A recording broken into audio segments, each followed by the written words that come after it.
Só que não eram opiniões minhas. As pessoas me sugeriam, falavam que estavam ouvindo daquele estado e eu fazia as anotações. Eu não estou aqui criticando o trabalho da imprensa, é óbvio. Eu acho que o jornalista que não é curioso está na profissão errada. Então, estão fazendo o trabalho deles, estava ali o papel em cima da mesa, mas eles abriram, tiraram foto, e eu quero desfazer uma mentira que já começou a ser vinculada, porque em uma das anotações do estado do Mato Grosso do Sul, o deputado Polon, eu anotei ali, fiz uma anotação que ele já está sendo distorcida pela imprensa, como se ele tivesse pedido alguma coisa para deixar de ser candidato a governo ou candidato ao Senado. Estava escrito ali, Polon pediu 15 milhões para não ser candidato. Aquilo nunca aconteceu. A imprensa, a parte da imprensa que estiver falando que ele pediu isso é mentira. O que aconteceu com uma pessoa que conversou comigo, que estavam dizendo isso do Polon. Eu anotei para não esquecer de avisar a ele. Estavam vinculando essa mentira criminosa contra ele. Então não tem absolutamente nada de pedido, até porque as decisões que são tomadas sobre candidatos a governo, ao Senado, e a gente está aqui para aprovar, não tem absolutamente nada a ver com esse tipo de critério. As decisões são tomadas com várias cabeças ali que estão no nosso núcleo mais próximo para decidir quem vão ser os candidatos que nós vamos apoiar, seja do PL, seja de outros partidos, como o DERIT lá em São Paulo. Então, só para desfazer esse mal-entendido, não vão para cima do Polon, porque é um cara correto, um cara honesto, um cara leal, um grande defensor das nossas pautas lá no Mato Grosso do Sul. As conversas estão adiantadas lá com relação aos nossos falantes, mas não tem absolutamente nada a ver essa anotação, por mais que eu compreenda que dê a entender que seria esse o fato que ele teria pedido, mas na verdade eu anotei para avisá-lo de que estavam falsamente divulgando isso, espalhando lá no Mato Grosso do Sul, para ele ficar atento e tomar as providências contra quem ele achasse que poderiam ser tomadas. Então, tá, é só para esclarecer isso aí. No tocante às outras anotações que tinham naquele pedaço de papel, mais uma vez, as anotações não são o que eu penso, são que as pessoas com quem eu conversei me falavam sobre as suas impressões, sobre as suas opiniões, e eu anotava naquele papel para ele, num segundo momento, aproveitar ou não o que as pessoas estavam falando para mim. O grande evento, a Michele, Eduardo e Nicolas, o senhor vai tentar intermediar? Não, cara, nós somos adultos, vamos conversar. Eu vou conversar, vou procurar todo mundo, como sempre fiz, porque a gente tem um objetivo maior e todos estão na mesma página, está todo mundo na mesma página, porque sabe que o Brasil corre sério risco de virar de vez um narco-estado com mais 4 anos do PT. Eu estou ao vivo agora pela Jovem Pan, ainda falando a respeito dessa situação com Michele e também Nicolas Ferreira. Nicolas chegou a dizer que o irmão do senhor, o ex-deputado Eduardo Bolsonaro, não estava bem da cabeça ao fazer algumas críticas a eles dois por falta de apoio ao senhor, apoio público. Como que o senhor analisa essa situação? Não, em primeiro lugar, eu já conversei com o Eduardo, estava nos Estados Unidos agora há pouco, conversei longamente com ele, e as pessoas têm que se colocar no lugar do Eduardo. É um cara que está fora do país contra a sua vontade, teve o seu mandato cassado, as suas contas da sua esposa, as contas bancárias estão bloqueadas. É uma pessoa que acompanha à distância, muito ansiosa, para que todo mundo compreenda, como ele compreende, como todo mundo compreende, que essa não é uma disputa de vaidade, quem tem que vencer uma discussão. Todo mundo compreenda o mais rápido possível que a gente tem uma missão, que é resgatar o Brasil. Então é nesse aspecto que funciona a cabeça do Eduardo Lar, mas eu conversei bastante com ele, ele se comprometeu ali enfim, a colaborar da forma que ele puder. Conversei nesse meio tempo com mais algumas pessoas também. Não tem nenhum problema de falar aqui, que eu vou procurar todo mundo, um por um, para parar qualquer tipo de aresta que porventura possa existir ainda. E sobre DF e Rio Grande do Sul? No Rio Grande do Sul, a gente, lá o Zuco, que está capitaneando, está comandando esse processo de negociação, me parece que lá ele chegou numa composição com o PP, e a princípio lá ele é o nosso pré-candidato a governador, e na outra vaga do PL o nosso pré-candidato é o Sanderson. Então ele está compondo lá que talvez o PP pegue a chapa dele como vice, mas aí tem que ouvir melhor os lucros, porque também não é uma decisão que eu sempre vou anunciar que já tiver conversado com todo mundo e já estiver bem decidido. E a mesma coisa aqui no DF, que você perguntou, a Santa Catarina. No Santa Catarina é um lugar que ele já tem a decisão tomada. O senador Jorginho é o candidato à reeleição. Os nossos 2 pré-candidatos ao Senado são a Carolina de Antônio Carlos Bolsonaro. Inclusive, conversei com a mim ontem, aqui no Senado Federal, que é uma pessoa que sempre foi muito próxima de nós, vota conosco, pensa como a gente também. Mas na política, é assim que funciona, lá o palanque está definido, porque são pessoas qualificadas. O Carlos vai para Santa Catarina, que é um estado que é apaixonado por Santa Catarina, ele tem muitas ligações com Santa Catarina na sua vida, inclusive quando o Adélio Bispo estava planejando dar facada no presidente Bolsonaro, antes do fatídico dia 6 de setembro de 2022, eles teve um grupo de tiro onde o Carlos estava em Santa Catarina para tentar, enfim, sabe, acho que não teve êxito em encontrar o Carlos, porque o Carlos, naquela oportunidade, acabou não indo ao grupo de tiro, mas para mostrar que o Carlos é uma pessoa que tem vínculos históricos ali com Santa Catarina e vai ser um grande reforço, sem dúvida alguma, o nome dele lá junto com a Carol de Paz. E no Rio de Janeiro? No Rio de Janeiro, o senhor pode ser mais direto? Eu, sinceramente, o advogado dele, eu conversei com ele, falou que não sabe o que está acontecendo, já estava arquivado, não tem nenhum fato novo. Mas assim, eu espero que não seja um movimento político por causa da minha pré-candidatura. Porque, infelizmente, algumas pessoas têm essa mania de botar a faca no pescoço dos outros, de inventar crime onde não tem, achando que com isso vai ter alguma moeda de troca. Então, eu espero que não seja isso, porque lá, com relação ao Carlos, essa investigação estava arquivada já. Não tem nada de um fato novo, nada, absolutamente nenhum fundamento legal, jurídico, que justifique isso ser reaberto. Senador, e na simetria, os senhores ainda discutem para derrubar os vetos presidenciais numa tentativa de acabar tirando o ex-presidente aqui da papuda? Como que o senhor Não, nós não estamos só aguardando a marcação da sessão do Congresso Nacional para derrubar esse veto, a dosimetria.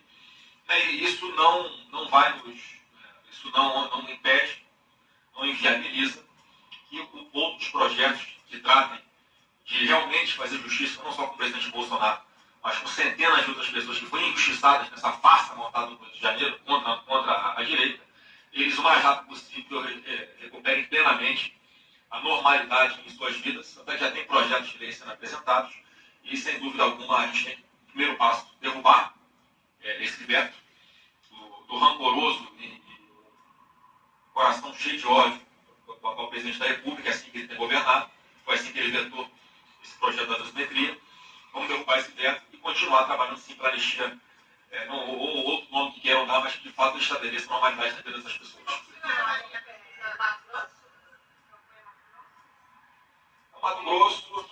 No Mato Grosso, lá o senador Edson Fagundes, ele é o nosso pré-candidato a governador, está liderando as pesquisas, e o presidente Bolsonaro já tem um entendimento de muito tempo que um dos pré-candidatos ao Senado lá é o Zé Medeiros, que é um grande quadro que nós temos aqui, que é fiel, leal, preparado, e aí as conversas vão continuar com relação à formação do palanque completo deste Distrito Federal. O que a gente está colocando aqui, que são as nossas duas pré-candidatas ao Senado, que seriam a Michele e a Bia Kicis, dois grandes quadros também. Então é nesse pé que está ainda. E aí, com relação ao apoio ao governo do Estado, a gente tem que conversar mais ainda, mas a Michele tem, pelo menos eu tenho visto na imprensa dessa forma, conversando muito com a atual governadora. Então, um passo de cada vez aí, vamos decidir os estados um a um, conversando com todo mundo para tomar a melhor decisão possível sempre. Agora, não depende da conjuntura, porque se o Ibanez for candidato ao Senado, se ele for candidato ao Senado, isso inviabiliza que o PL formalmente esteja na chapa dela, porque o PL vai, a princípio, lançar 2 vagas ao Senado, não dá para uma mesma candidatura a governo do Estado lançar 3 nomes ao Senado.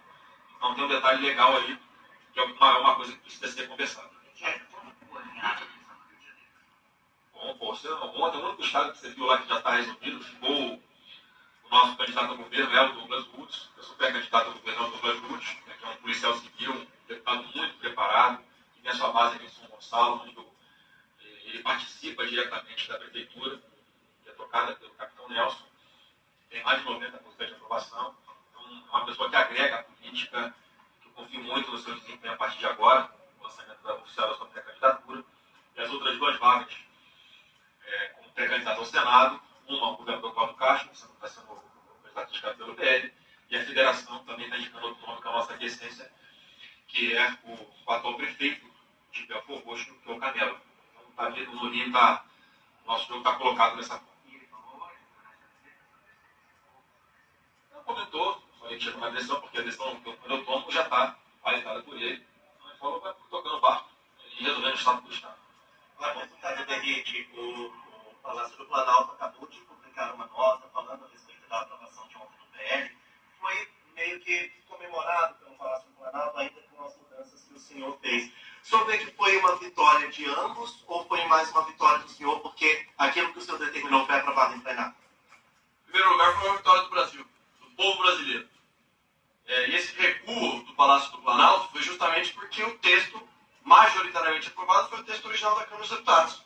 O texto, vamos relembrar o contexto histórico. O PL de facção enviado do governo federal previa pena de prisão, previa a criação do faccionado privilegiado com pena de prisão de 1 ano e 8 meses a 3 anos, ou seja, nem preso ficava o projeto original do governo federal. Nós tivemos que construir um novo projeto, esse sim, com penas muito mais duras, de 20 a 40 anos de prisão, podendo chegar a 65 anos de prisão para líderes reincidentes de crimes previstos nessa legislação, com no mínimo 70% do cumprimento das penas em regime fechado, com liderança das organizações criminosas direto no sistema penal federal, sem direito ao auxílio e reclusão. Então, esse projeto foi para o Senado, que sofreu algumas modificações, e é natural que isso aconteça, com todo o respeito ao senador Alessandro Vieira, só que a Câmara dos Deputados optou por votar o texto original. Aliás, a nova composição do Ministério da Justiça, no meu ponto de vista, acertou em aceitar o texto original da Câmara dos Deputados como base, coisa que a composição anterior do Ministério da Justiça não fez. E o governo federal, o Planalto, como sabia que ia perder no voto e sabia que era uma derrota já anunciada para o governo, criou esse factoide dizendo que houve, que estão comemorando, porque foi bom o texto. Majoritariamente, como eu mencionei, 95% dele. Então, se foi uma vitória, vamos esperar o presidente da República sancionar, não ter direito, o preso provisório não ter direito a voto, não ter direito ao auxílio e reclusão. Aí sim. Olha, o meu texto original, o meu parecer, ele estava contemplando esse crédito, até porque eu estava no Conselho do Secretário de Segurança Pública há 2 meses atrás e falávamos muito da falta de investimento do governo federal, falta de repasse do governo federal para investimento na segurança pública dos estados. Não sei se vocês sabem, mas os estados acabam arcando com cerca de 80% do custeio do investimento da segurança pública. O governo federal repassa muito pouco mais de 10%, às vezes pouco menos, e os municípios, com o advento das polícias municipais, também estão investindo aqueles que têm as polícias municipais. Então, sempre foi o objetivo da nossa discussão o apoio ou novas receitas de financiamento para a segurança pública. Por isso que, no parecer, eu aproveitei integralmente o texto aproveitado do Senado para que houvesse sim a inclusão desse financiamento para o combate à crime organizado e para as forças de segurança pública. Mas entendo a posição dos líderes que decidiram não rejeitar essa parte do texto, mas destacar para que seja apreciado como um projeto apartado. Então, na prática, segundo o artigo 161, inciso 3º do Regimento Interno da Câmara dos Deputados, esse projeto ele serve como se fosse um projeto autônomo destacado, já aprovado no Senado, que vai ser tramitado e discutido agora na Câmara dos Deputados, e eu vou, sem dúvida alguma, trabalhar para que ele seja aprovado, e não só isso, qualquer incremento de investimento e custeio na segurança pública terá meu apoio.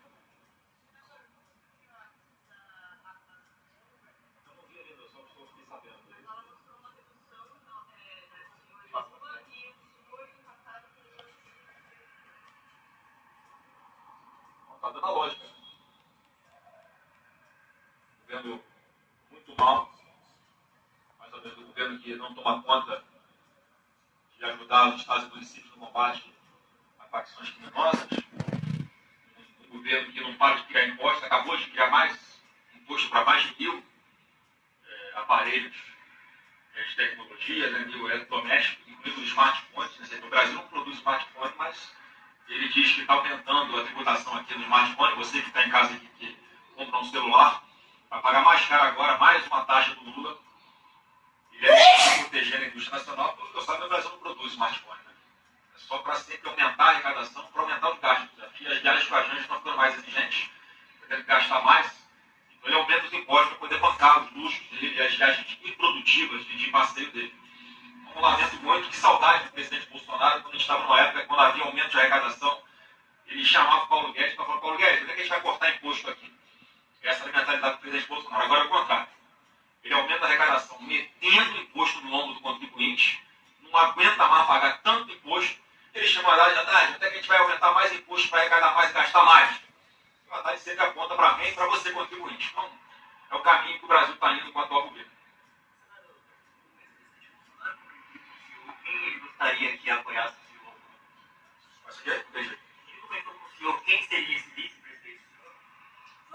turno de vice ainda. A gente está muito longe da campanha. Tem alguns divisores de águas ali para ele acontecendo. E só que chegou aqui, senão vai derrubar ele. E aí, isso é mais para frente. Isso é uma construção que vai ser uma construção com aqueles partidos que estiverem com a gente na nossa coligação. E, sem dúvida alguma, também é uma escolha que vai ser pessoal minha. Porque a questão de vice tem esse viés de você ter uma pessoa, além de habilitada, que some na sua chácara, tem que ser uma pessoa de confiança e, obviamente, validada pelo presidente Bolsonaro. Então, não estou com pressa com relação a isso, mas nós temos um problema bom. São vários bons nomes que teríamos disponíveis aí, não só dentro do PL, mas também em partidos dentro do Irão Condução. Então, estou bem tranquilo com relação a isso. Bom, obrigado, pessoal. Bom trabalho, tá? Muito bem, a gente acompanhou aí a entrevista ao vivo do senador e candidato a presidente Flávio Bolsonaro. Acabou de visitar o pai, né, o ex-presidente Jair Bolsonaro, na Papudinha, e comentou sobre vários assuntos. Falou sobre dosimetria, falou sobre a PL antifacção. Ele estava ao lado do deputado estadual Guilherme Derrite, e a gente vai repercutir aqui um pouco sobre tanto lá que ele falou. Jess, queria perguntar para você. Ele começou a coletiva falando sobre um papel que a imprensa teria descoberto, com informações que não seriam exatamente as opiniões dele, mas só observações que ele estava anotando. E você atenta, falou, opa, sei de coisa aí. Então, hoje pela manhã, a Folha de São Paulo soltou uma matéria sobre as anotações ali dentro desta sala de reunião, que agora Flávio coloca que são anotações dele. Ele até esclarece esse fato que na matéria só estava ali a questão das anotações. E essas anotações falam das configurações do PL com o que teria o apoio, a visão, não apenas de Flávio Bolsonaro, mas também o presidente do partido Valdemar da Costa Neto e o ex-presidente Jair Bolsonaro.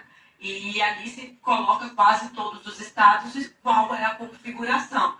Então, esse documento não veio a pouco, mas a matéria trouxe as informações e a partir disso, nessa coletiva de hoje, uma visita já agendada em relação a Derrite, ele teve esse esclarecimento e até respondeu muito proativamente, como podemos ver, sobre as configurações do Estado. Mas agora já temos uma clarificação. E o ponto que eu quero ressaltar, ele mesmo já deixou claro e pacificado. Os candidatos ao Senado apoiados pelo PL serão Carlos Bolsonaro, seu irmão, e Carol Detoni, atual deputada federal, que tem comandado aí a CCJ, ou seja, aquela configuração do acordo com a AMIN do PP saiu da mesa e está pacificado em Santa Catarina. A gente tinha falado sobre isso aqui, né? Carol estava reclamando, enfim, repercutimos muito aqui essa questão de Santa Catarina. Eu acho que direciona muito, né, o que vem por aí em relação a essa fotografia, que na verdade, como a Jess adiantou, já é fruto de um debate, já eu diria até possivelmente bem avançado, até que eu estava acessando aqui algumas informações que estão nessas anotações. Grandes lideranças da Bahia, de Alagoas, de Santa Catarina, Rio Grande do Sul, Minas Gerais, São Paulo, são mencionadas nesse papel, Mato Grosso do Sul. Então, assim, já é uma articulação, tem nome de Ciro Gomes, tem possivelmente a CM Neto na Bahia. Então, assim, já é um desenho de como que a gente vai ver essas articulações serem feitas e, inclusive, quais partidos e em qual estado. Então, Fernando, né, se existe, às vezes, muito mistério, muita dúvida sobre qual será o caminho que vai seguir no Ceará, qual o caminho que deve seguir em Minas, aquela anotação ali, no mínimo, já nos dá um bom guia para a gente entender, vai apoiar, não vai apoiar, quem vai sentar na mesa com quem. Claro que existem dúvidas, né, é normal, aquilo ali é uma anotação, não é um martelo batido, mas eu acho que, assim, bem interessante, tem nomes bem fortes, que às vezes estão mais de centro e parece que já estão se posicionando. E a gente falou sobre orientações de assessorias de imprensa. O Flávio deve ter tomado uma bronca do seu assessor, né? Nunca mais deixe papéis na mesa. Pelo menos as listas por perto. Mas ele elogiou, falou, realmente, o jornalista que não é curioso está na profissão errada. Parabéns para quem fez o papel. Algumas estratégias que talvez não fosse o momento de vir. E pegando, acho que duas muito sintomáticas. A configuração do Distrito Federal, pacificado já para Senado, uma chapa integralmente feminina, a deputada Bia Kicis com a ex-primeira-dama Michele Bolsonaro, e o governo, a preferência pela vice-governadora Celino Leão, mas eles colocaram um e se com a situação de quem agora reapareceu, que é a figura do Ibanez Rocha.